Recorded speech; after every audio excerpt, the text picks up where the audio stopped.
ये रेस्टोरेंट हम जैसे गरीबों के लिए नहीं है, वहाँ सिर्फ अमीर लोग ही आते हैं। बाबा, एक बार मेरे कपड़ों को तो देखो, रोड पे कटोरा पकड़कर भीख मांगने वाली भिखारन लग रही हूँ मैं। क्या बोल रही हो?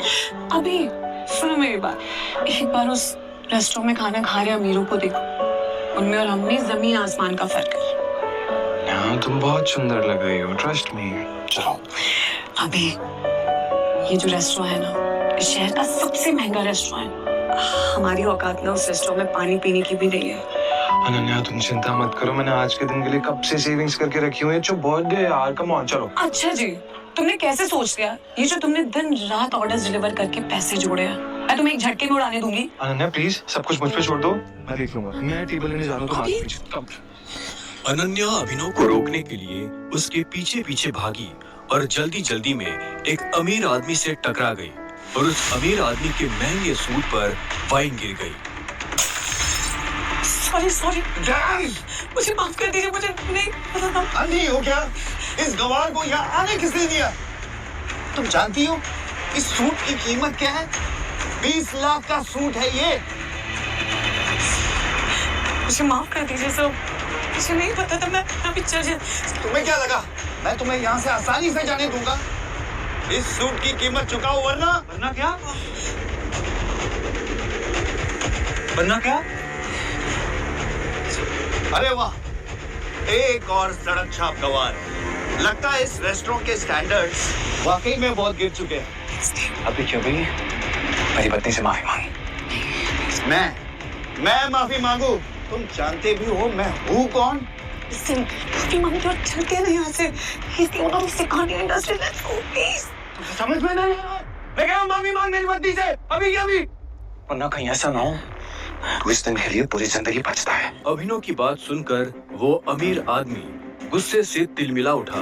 पूरा रेस्टोरेंट उसे देख रहा था। मैं इस शहर का सबसे बड़ा हीरा व्यापारी हूँ। अमीर से अमीर लोग, मंत्री, संतरी, सब मेरे पॉकेट में रहते हैं। मैं चाहूँ ना चुटकी में तुम्हारा नामो निशान मिटा सकता हूँ। पर अगर मैंने चुटकी बजाते ही तेरे पूरे बिजनेस का नामो निशान गायब कर दिया तो? जब तक वो आदमी अभिनव की बात समझ पाता, अभिनव ने अपना फोन निकाला और किसी को एक मैसेज भेजा। अगले ही पल उस अमीर आदमी को एक कॉल आया और उसके पैरों तले जमीन खिसक गई। What? ये सब कैसे हो सकता है पापा?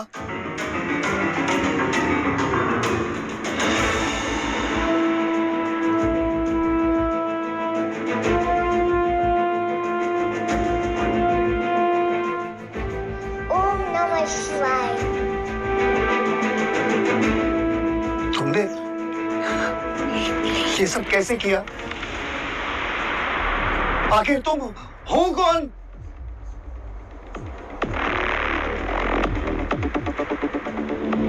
अभिनव एक घर जमाई था और अपने ससुराल के सभी छोटे बड़े काम किसी नौकर की तरह करता था।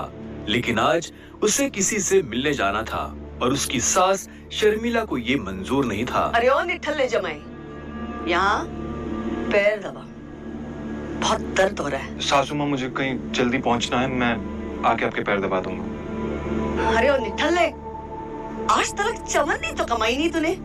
मेरे बेटी के फेंके हुए टुकड़ों पे पल रहा है तू और तुझे किसी को मिलने जाना है। तभी अभिनव की पत्नी अनन्या वहाँ आती है। क्या हो रहा है ये सब? हाँ, ये शोर शराबा क्या हो गया सवेरे सवेरे? शोर मैंने नहीं, तेरे निखट्टू पति ने मचाया हुआ है, जिसे तेरे सठिया हुए दादा ने जबरदस्ती तेरे पल्लू में बांध के रखा हुआ है। मेरा बस चले ना तो अभी के अभी इसे लात मार के घर से बाहर निकाल दूं।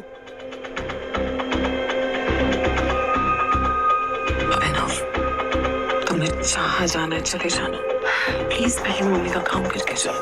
नहीं अनन्या, मैं अभी नहीं रुक सकता, मुझे अभी जाना होगा। सॉरी।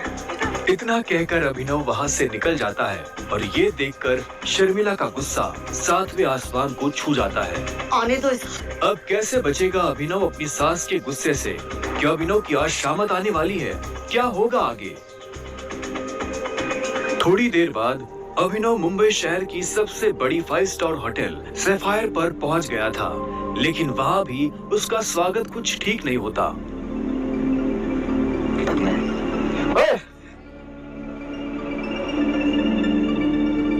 ओ गरीब, जेब में चवन्नी नहीं है इस होटल में क्या खाना खाने आया है? अबे यहाँ का पानी खरीदने में भी ना तेरा घर चला जाएगा, समझा? चल निकल यहाँ से। अभिनव के चप्पल घिसे हुए और शर्ट फटी हुई थी। वो होटल के अंदर जाना चाहता था, लेकिन होटल के गार्ड्स उसकी परछाई को भी होटल पर पड़ने नहीं देना चाहते थे। होटल के मालिक अकरम से मिलने आया हूँ। क्या कहा बे तूने? अकरम साहब से मिलने आया है?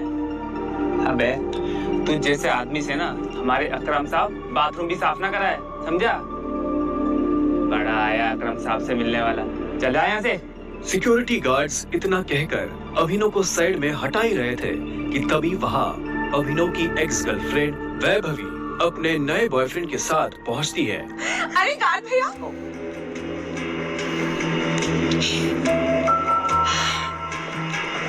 इन गरीबों को ऐसे नहीं भगाते भैया।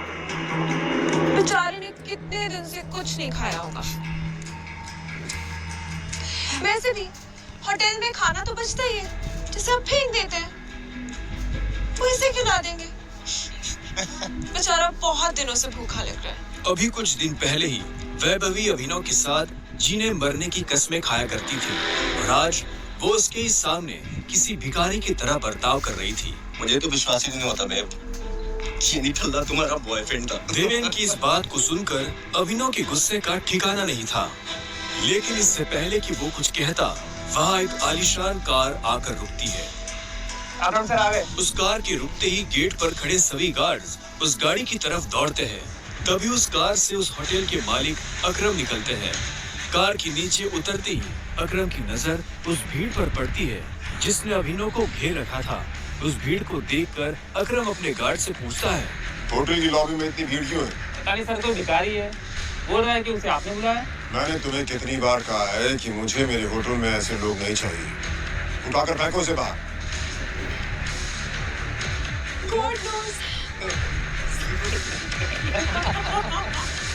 अकरम की बात सुनते ही तुरंत 4 गार्ड्स अभिनव की तरफ बढ़ते हैं और उसे वहां से उठाकर बाहर ले जाने लगते हैं। गार्ड्स अभिनव को अकरम के सामने से ही उठाकर ले जा रहे होते हैं कि तभी अकरम की नजर अभिनव की हाथ में पहनी अंगूठी पर जाती है और उसके बाद जो होता है उसे देख वहां खड़े सभी लोगों की दुनिया हिल जाती है। छोड़ो इसे। अभिनव के हाथ में उस अंगूठी को देखते ही अकरम उन गार्ड्स को रोकता है।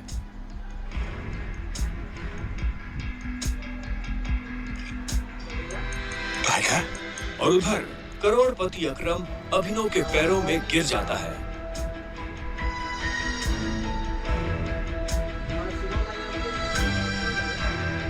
मैंने तुम्हें पहचाना नहीं, मुझे माफ कर दो टिगर। आखिर क्यों शहर का सबसे बड़ा बिजनेसमैन गिर गया अभिनव के पैरों में? आखिर उस अंगूठी का क्या राज था? क्या वो राज सबके सामने आ पाएगा?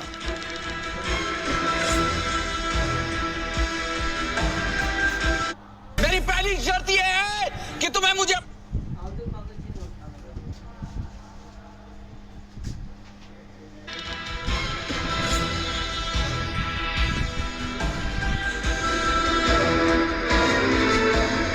अकरम के साथ हुई इस मुलाकात के बारे में अभिनव ने किसी से कुछ नहीं कहा। अगली सुबह जब अभिनव अनन्या को टिफिन देने उसके ऑफिस पहुंचा तो उसने देखा कि ऑफिस में भगदड़ मची हुई है। फिर भी वो कानों में हेडफोन्स लगाकर अपनी धुन में मस्त था। भगदौड़ की वजह हाल ही में ब्रेक हुई न्यूज थी।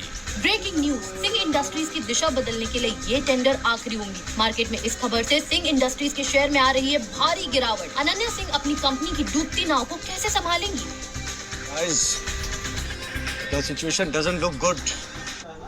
ये हमारी आखिरी उम्मीद सिंह इंडस्ट्रीज को रिवाइव करने की। चिराग अनन्या का दोस्त और बिजनेस पार्टनर था। दादाजी के गुजरने के बाद बिजनेस को संभालने के लिए अनन्या ने चिराग को अपना पार्टनर बनाया था। वैसे तो उसे अनन्या का लाइफ पार्टनर बनना था, लेकिन अनन्या के दादाजी ने मरने से पहले जबरदस्ती अनन्या की शादी एक गरीब डिलीवरी बॉय अभिनव से करा दी थी। अनन्या बिल्कुल खामोश अपनी कुर्सी पर बैठी थी। तभी उसके बगल में बैठे कंपनी के चीफ फाइनेंशियल ऑफिसर मौतिक ने कहा, अनन्या, टेंडर ना मिलने की वजह से हमारे सारे के सारे इन्वेस्टर्स ने अपना हाथ खींच लिया है and the balance sheet also doesn't look good. अगर इस तरह से ही चलता रहा तो फिर हमारा दिवाला निकल जाएगा। मोतिक, you know very well इस कंपनी को बनाने में दादाजी ने अपना पूरा खून पसीना लगाया। सालों की मेहनत से सिर्फ हमारे देश में ही नहीं बल्कि विदेश में भी सिंह इंडस्ट्रीज का परचम लहराया। एक झटके में कैसे सब खत्म हो सकता है? ऐसा नहीं हो सकता। कुछ तो तरीका होगा यार। अनन्या, तुम्हारे दादाजी के समय के कुछ बहुत ही स्ट्रॉन्ग पुराने एसोसिएट्स थे हमारे, जिनके साथ में चिराग के इंस्ट्रक्शंस के बाद में हमने डील बंद कर दी, मर्जर की कोशिश की। ओ नबी जी, नॉट अगेन। इस न्यूज के बाद तो कोई भी हमारे साथ मर्जर नहीं करेगा। That's not an option. औतिक, let's see your plan. Desai उर्फ रविकांत अनन्या के दादाजी के पुराने वफादार थे और उन्होंने अनन्या के दादाजी के साथ मिलकर सिंह इंडस्ट्रीज को दुनिया भर में फैलाया था। लेकिन आज वो सिर्फ नाम के कंपनी के एडवाइजर थे। Good morning Mrs Lobo, such a bright beautiful Monday. आप कैसी हैं? आज ही ऑफिस में इतनी मनुष्यत क्यों छाई हुई है? तू हमेशा नौकरों की तरह घर के काम करता रहता है, कभी न्यूज देखता है? इतने बड़े इंडस्ट्रियलिस्ट के दामाद हो, बिजनेस की खबर रखा करो। ऐसा क्या होगा जिसकी खबर मुझे नहीं है? देखो, सरकारी टेंडर ना मिलने से सिंह इंडस्ट्रीज को लगा भारी झटका। वेंटिलेटर पर चल रही सिंह इंडस्ट्रीज को 200 करोड़ के टेंडर से थी आस, और वो टेंडर जा पहुंचा आहूजा कॉर्पोरेशन के पास। Hello ma'am. Yes ma'am, I will bring the files in your cabin right now. वो अनन्या कहाँ है? मुझे डिस्टर्ब मत करो, मुझे अनन्या के पास जाना है। I need to meet her right now। कहाँ है अनन्या? मैं अभी तुम घर जाओ। आप कहाँ जा रही हैं? कॉन्फ्रेंस रूम में। Thank you Mrs Lobo. अभी नहीं। अनन्या, मुझे आज की क्राइसिस के बारे में तुमसे बहुत जरूरी बात है। अभिनव को इस तरह देखकर सभी लोग हैरान हो जाते हैं। सबको बखूबी पता था कि अभिनव सिंह परिवार का एक नाकारा घर जमाई है। अभिनव, गेट आउट। अभी नहीं। अनन्या, मैं तुम्हें इस मुसीबत से, तुम सबको इस मुसीबत से निकाल सकता हूँ। मेरे पास रास्ता है, मुझे 5 मिनट दे दो बस। अभिनव का इतना कहना ही था कि तभी चिराग अपनी कुर्सी से उठा। ये कॉन्फ्रेंस रूम है। तेरी हिम्मत कैसे हुई कंपनी के मैटर्स में बोलने की? अनन्या, सबसे पहले तो इस आदमी को इस कंपनी से निकालो। जब से इस कंपनी में आया ना, इस कंपनी की बैंड बच गई है। Ananya, take her own decisions. Chirag Abhinav को कॉन्फ्रेंस रूम के बाहर धकेल देता है। सिक्योरिटी, उठा के फेंक दे इस आदमी को बाहर। लोगों को अभिनव की हालत पर तरस आने लगता है और वो चिराग से रिक्वेस्ट करते हुए कहती है, sir, I will take care of this matter. You can go inside for the meeting. अच्छा, आप फाइल्स लेके आई हैं? यस। दीजिए मुझे। गुस्से में लाल चिराग वापस कॉन्फ्रेंस रूम में चला जाता है। Leave him.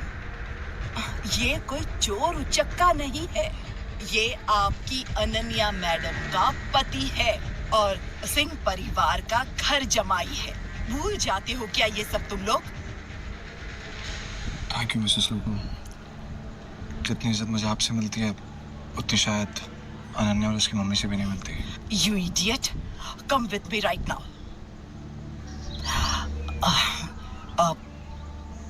तुम नीचे बड़बड़ा रहे थे कि तुम कंपनी को क्राइसिस से बाहर निकाल सकते हो। कैसे तो अभी मुझे नहीं पता मिसेस लोबो, लेकिन मुझे कुछ भी मदद करने के लिए पहले कुछ इन्फॉर्मेशन चाहिए होगी, उसके बिना हम हेल्पलेस। कैसी इन्फॉर्मेशन?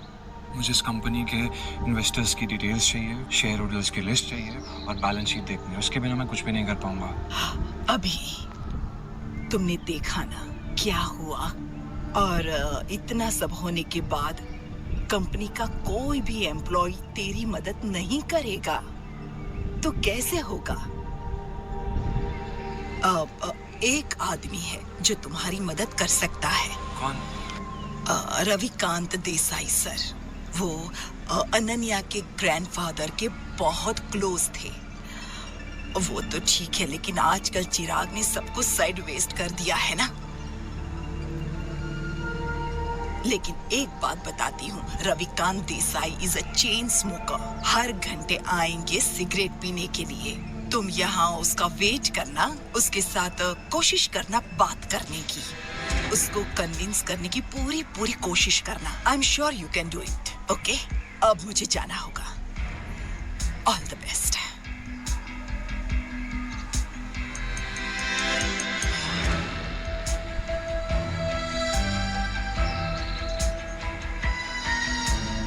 नमस्कार मंत्री जी, कैसे हैं आप? अरे अभिनव जी, आपने हमें कॉल किया? हमारे तो भाग्य ही खुल गए। अरे नहीं, ऐसा कुछ भी नहीं है, मुझे एक छोटा सा काम था आपसे। एक गरीब डिलीवरी बॉय अभिनव की मंत्री जी से कैसी थी पहचान? मंत्री जी अभिनव से इतनी विनम्रता से बात क्यों कर रहे थे? फोन पर अभिनव मंत्री जी को कुछ समझा रहा था, तभी रविकांत देसाई उर्फ रविकांत वहाँ आ गए। हाँ तो फॉरेन डिटेल्स पता कीजिए मंत्री जी और मुझे कॉल बैक कीजिए। अभी मैं रखता हूँ जी।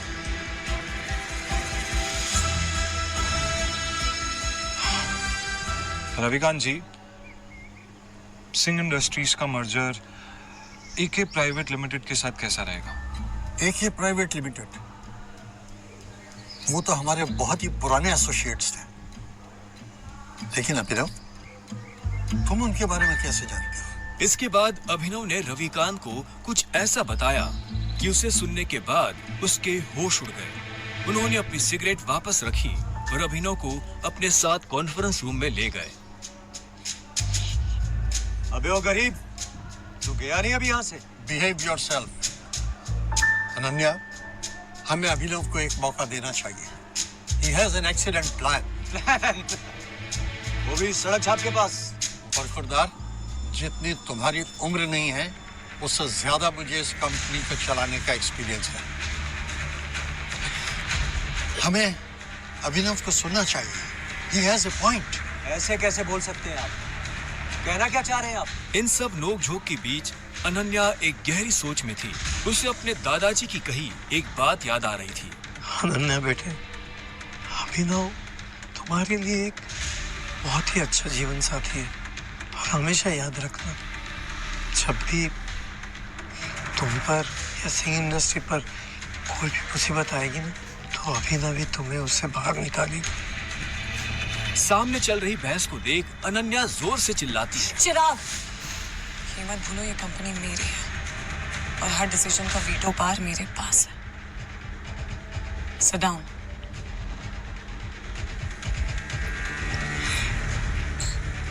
अभिनव, बैठो और जल्दी खाओ। अनन्या को चिराग पर चिल्लाता देख अभिनव को बहुत खुशी हुई। रविकांत ने अभिनव को अपने बगल वाली कुर्सी पर बिठाया। बैठते ही सामने रखे पानी के गिलास को अभिनव ने एक सांस में गटक लिया। अनन्या, मुझे सबसे पहले कंपनी के इन्वेस्टर्स की डिटेल्स चाहिए होगी, शेयर होल्डर्स की लिस्ट चाहिए होगी एंड बैलेंस शीट देखनी होगी। उससे पहले मैं कुछ नहीं कर पाऊंगा। This is too much.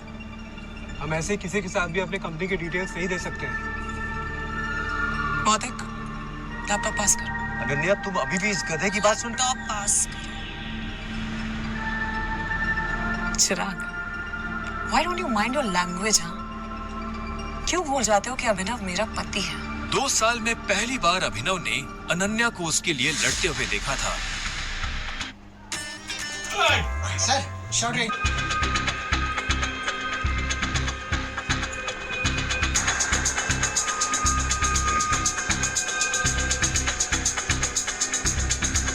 Ananya, मुझे स्टेटमेंट्स में बहुत सी इरेगुलरिटीज दिख रही हैं। हमारे इन्वेस्टर्स के छोड़ जाने का एक पैटर्न भी दिखाई दे रहा है। बैलेंस शीट की काफी ऐसी ट्रांजैक्शन है जिसमें मुझे डाउट है। ये क्या बकवास कर रहे हो? ये सब तो हवाई बातें। ये बताओ कि कंपनी को दिवालिया होने से कैसे बचाओगे तुम? गिरते हुए शेयर्स को कैसे कंट्रोल करोगे तुम? अभिनव, अनन्या, में कंपनी के शेयर्स बाय बैक करने होंगे। Brilliant idea. तुम्हें क्या लगा अभिनव? ये सब हम लोग ने डिस्कस नहीं किया होगा। अभिनव, हमारे पास फंड्स कहाँ हैं? Yeah, right, okay. Let me make a call. इतना कहते ही अभिनव ने अपने फोन से एक नंबर मिलाया और उसके बाद जो उसने फोन पर कहा उसे सुनकर अनन्या के साथ सबके होश उड़ गए। चिराग और मोती की आंखें फटी की फटी रह गई। या मिस्टर अकरम, मेरी बात ध्यान से सुनिएगा। एके प्राइवेट लिमिटेड के अकाउंट से सिंह इंडस्ट्रीज के अकाउंट में अभी के अभी 500 करोड़ रुपए ट्रांसफर कीजिए। दूसरी बात, एके प्राइवेट लिमिटेड और सिंह इंडस्ट्रीज का मर्जर जो है वो उसको पब्लिकली अनाउंस कीजिए अभी। और हाँ, आहूजा कॉर्पोरेशंस के जितने भी शेयर्स हैं सब खरीद लीजिए जल्दी। रविकांत अभिनव की बातें सुनकर मुस्कुरा रहे थे, लेकिन अनन्या अभिनव की इतनी बड़ी बड़ी बातें सुनकर हैरान थी। उसे यकीन ही नहीं हो रहा था कि उसका घर जमाई पति इतनी बड़ी कंपनी के मालिक से बात कर उसकी सिंह इंडस्ट्रीज का मर्जर करवा रहा था। अभिनव, कौन हो तुम? मुस्कुराते हुए अभिनव ने अनन्या की तरफ देखा, लेकिन उसने कोई जवाब नहीं दिया। पाई पाई के लिए तरसने वाले अभिनव ने कैसे दिवाला हो रही सिंह इंडस्ट्रीज को दिलाए 500 करोड़ रुपए। एक गरीब घर जमाई ने आखिर कैसे करा दी एक ये प्राइवेट लिमिटेड जैसे बड़ी कंपनी